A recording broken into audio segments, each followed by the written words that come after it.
အားလုံးပဲမင်္ဂလာပါဒီနေ့မှာတော့ဘဝမှာတွေ့နိုင်တဲ့လူသုံးမျိုးကိုပြောပြပေးသွားမှာပဲဖြစ်ပါတယ်ဘလို့အခြေအနေမျိုးမှာမဆိုဒီလိုလူသုံးမျိုးကိုအမြဲတွေ့ရတတ်ပါတယ်ဘလို့လူတွေလဲဆိုရင်နံပါတ်1အရွက်နဲ့တူတဲ့လူ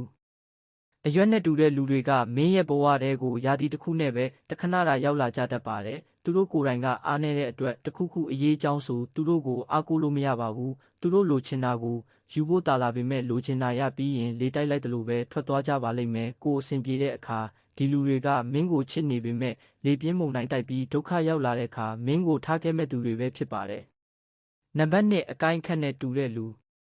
ဒီလိုလူမျိုးတွေကအများအားဖြင့်တန်မာကြပါတယ်ဒါပေမဲ့သူတို့ကိုလည်းသတိထားရမယ်ဘဝမှာခက်ခဲလာတဲ့အခါအကိုင်းကလေးလံလာတဲ့အခါအလေးချိန်မထိန်နိုင်ပဲကျိုးပဲ့သွားတယ်လို့ပဲအကိုင်းနဲ့တူတဲ့လူတွေကလည်းမင်းအရန်ခက်ခဲတဲ့အချိန်ဒုက္ခရောက်တဲ့အချိန်ကြရင်ရှောင်ထွက်သွားတတ်ကြပါတယ်နံပါတ်3အမြင့်နဲ့တူတဲ့လူဒီလူတွေကတာမန်ချိန်မှာအေးဆေးနေတတ်လို့သတိမထားမိပေမဲ့ခက်ခဲတဲ့အချိန်တွေကိုဖျက်တမ်းရရင်သူတို့ကအင်မတန်ဖေးမကူညီကြပြီးမင်းရဲ့ဘေးမှာတဘွားမှမခွာစတန်ရှိနေတတ်ကြပါတယ်